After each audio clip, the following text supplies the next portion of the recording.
Our subject for today is how schema theory has been used in food studies.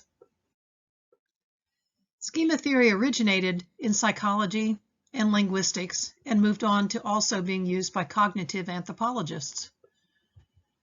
Schema are unconscious mental structures that represent a person's generic knowledge about the world. Let's start with a little bit of history about schema theory. Schema theory was first proposed in 1932 by Sir Frederick Bartlett, a psychologist. Bartlett had been influenced by the work of Sir Henry Head, a neurologist who a decade earlier had proposed body schema, which is a kind of active and continuously revised memory for coordinating serial body movements through time. Bartlett took these ideas from Head and proposed what was for psychologists a new theory about how people remember. Up until that time, everybody subscribed to the popular storage theory of memory. What Bartlett proposed instead is that memory is a situated activity rather than a substance.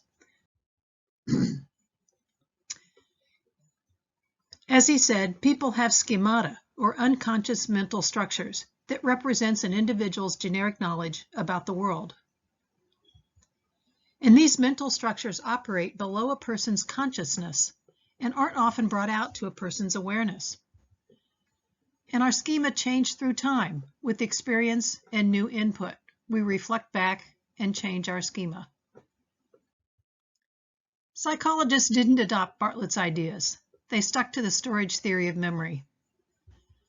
But when cognitive psychology rose in the 1970s, the idea of schema theory was revived, but originally was tied to modeling for computer programs. So in 1975, Minsky, a computer scientist, proposed frames, which refers to a data structure for representing a stereotyped situation.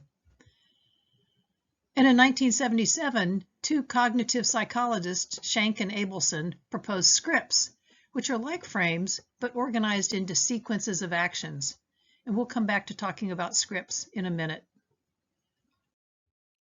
To some, among cognitive psychologists, the idea of schema has changed through time. And meanwhile, cognitive anthropologists took up the idea of schema. Why? Well, cognitive anthropologists are interested in how cultural knowledge is organized in the mind. According to Blake and others, schemas are used to explain how people store, retrieve, and use information. And schemas are generalized collections of knowledge stored in long-term memory, and schemas are constructed from past experience that contain organized and related categories that guide behavior in subsequent familiar situations. So in other words, you've been through a situation, you remember that experience, and then the next time you face that situation, you call upon that past experience for what to expect. So schema theory says that all knowledge is organized into units of knowledge or schema, and within these schema is stored information. And all of this provides a pattern of thought or behavior, a framework for how you would act when you next meet that situation. So generalized collections of knowledge are stored in long-term memory and constructed from past experience. And our schema evolve with more experience. They change. Thus, schema contain organized and related categories that guide behavior in subsequent familiar situations. So schema represent knowledge about concepts, objects, and the relationships they have with other objects, situations, events, sequences of events, actions, and sequences of actions. I give you here a link to a wonderful short video that I recommend you come back and watch. Gipe gives us an example to think of schema by talking about dogs. So you may think of dogs within the greater context of animals and other living things, that dogs breathe, need food, and reproduce. But then your knowledge of dogs might also include the fact that they're mammals, and thus they're warm-blooded and bear their young, as opposed to laying eggs. But within that schema, you most likely have knowledge about dogs in general. For instance, they bark, they have 4 legs, teeth, hair, tails. And you probably have information about specific dogs, such as collies like Lassie, long hair, large, or Springer Spaniels like Millie, English, Docktails, their coloring. And depending upon your personal experience, the knowledge of dog as a pet, domesticated and loyal, or as an animal to fear, likely to bite or attack, may be part of your schema. And so it goes with the development of a schema. Each new experience incorporates more information into one schema. Schema become theories about reality, and these theories not only affect the way information is interpreted, thus affecting comprehension, but also continue to change as new information is received. Schemas include both declarative and procedural knowledge. Declarative knowledge is semantic or abstract knowledge, such as representations of the self, the food, or the context in general. And it involves the organization of information into categories.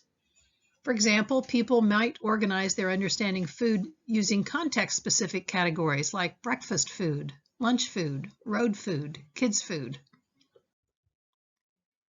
Whereas procedural knowledge is knowledge about what to do, what actions to take in different contexts, like evening meals. So how a person interprets an eating context is important because perception of a present context as similar to a past context can evoke the procedural knowledge in a person's schema and lead to specific behaviors.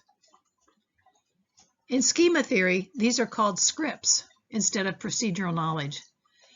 And scripts, this procedural knowledge informs a person about what to do in different contexts because it contains sequential information about key events that occur in well-known contexts. Scripts are derived from past planning, prior actions that were successful, or habitual actions. And their invocation in new contexts is thought to immediately precede the initiation of an action. So you're calling up these scripts in your subconscious and acting on them in the current situation. To sum up, schemas include both declarative and procedural knowledge.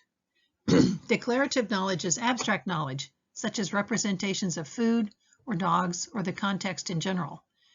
Whereas procedural knowledge is knowledge about what to do, what action to take in different contexts. And these lead to scripts giving you sequential information, including if-then possibilities.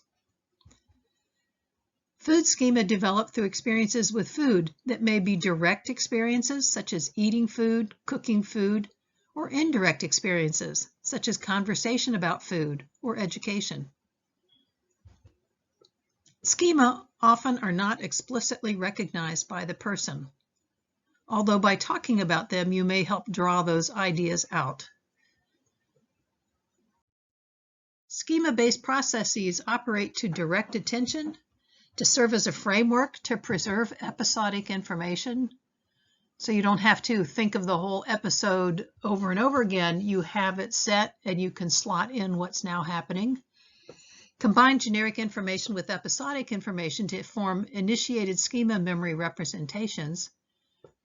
Or schema-based processes can act as a retrieval mechanism in recall and act as a mechanism to edit memory output. Your reading for today, Blake and others, 2007, Classifying Foods in Context, How Adults Categorize Foods for Different Eating Settings. Dr. Christine Blake is a nutritionist here at the University of South Carolina, and she has used schema theory to explain how adults categorize foods for different contexts, pointing out that people make food choices in multiple contexts.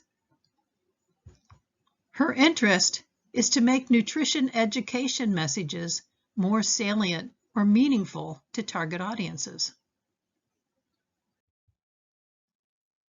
These authors cite 2 other cognitive psychologists, Ross and Murphy. For them, foods are cross-classified in networks of categories that are taxonomic or script-oriented. So by taxonomic, they mean the same thing as declarative, that is, structured around the intrinsic properties of the food. versus script-oriented, the same as procedural, which is based on a time or situation in which the food is eaten. Blake and the other authors found that many food categories used are non-hierarchical. And their findings suggest that in real-life eating contexts, the script-oriented categories may be more salient to individuals' conceptualization of food than taxonomic categories. In other words, the things that tell you how to act or behave or what to do come to the forefront more so than simply the descriptions of what the things are. So people's conceptualizations of food vary depending on the context, and even with the same context, foods can have multiple meanings. When we talk about ethnographic methods in general, coming up soon, please come back to Blake and others' 2007 reading for the methods that are so nicely outlined in the article. Take a look at the sampling strategy that's detailed, how the authors characterize the sample studied, their qualitative interviews, the repeated card sorts that were based on a pilot study and peer review by experts, and details on how they analyze their data and how they check dependability and replicability. I'll end here with a list of the sources that I used for what I talked about today.